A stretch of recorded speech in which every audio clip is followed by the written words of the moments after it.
Lundi soir, l'association Reporters sans frontières organise une soirée pour célébrer la journée mondiale de la liberté de la presse.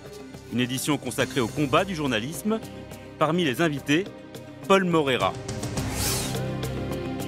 Il produit Cache Investigation, l'émission où l'on décrypte le monde des affaires. Des enquêtes qui peuvent coûter très cher en procès. Dans le box des accusés, 2 lanceurs d'alerte et un journaliste de Cache Investigation. Ils sont soupçonnés d'être à l'origine du scandale du LuxLeaks, qui a dévoilé au grand jour les pratiques fiscales utilisées par des multinationales pour payer beaucoup moins d'impôts. Dans cette affaire emblématique, le journaliste risque 5 ans de prison. La société de production, elle, est menacée d'une amende d'1 million d'euros, quasiment un tiers de son chiffre d'affaires, une somme colossale qui la condamnerait à mettre la clé sous la porte. À partir du moment où vous enclenchez une procédure judiciaire, vous vous retrouvez avec des frais de justice très importants. Et ça retombe sur nous. Et c'est une manière de menacer et de harceler. Les petites structures qui font de l'investigation, elles doivent, moi j'ai un conseil à leur donner, c'est faites de la trésorerie très vite pour pouvoir faire face à ce genre de situation. Parce que c'est là qu'ils frappent. Au-delà de la rigueur de leur travail, ceux qui mènent l'enquête doivent pouvoir compter sur le soutien de leurs diffuseurs.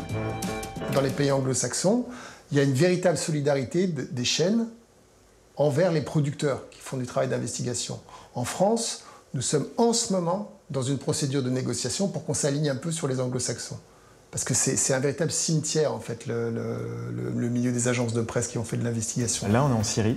C'est en février 2013. Ça, c'est le Soudan du Sud. Là, on est en Ukraine. Donc là, c'était la Libye. C'était pendant le siège de Misrata. C'était en avril 2011. Assumer les risques, témoigner du monde tel qu'il est, c'est l'engagement de James Keogh. Donc là, on marche dans un immeuble abandonné qui n'était pas fini d'être construit. Ce qu'il faut savoir, c'est que là, c'est des murs en parpaing et le parpaing ne protège pas du tout des balles. Donc on avance vraiment doucement. Pour réaliser cette photo en 2011 à Misrata, en Libye, James a dû prendre beaucoup de risques.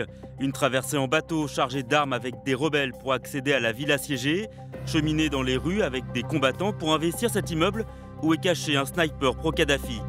Ces voyages en zone de guerre, il les assume souvent sur ses fonds propres, sans certitude de voir ses clichés publiés. Une très forte envie, limite incontrôlable, de vouloir témoigner de ce qui se passe là-bas. Le sentiment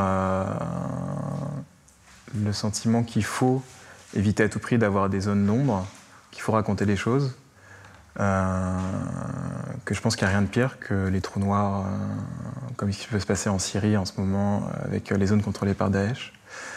Et c'est ça qui m'a motivé, beaucoup. Énormément, cette envie de témoigner, et notamment dans ces zones-là.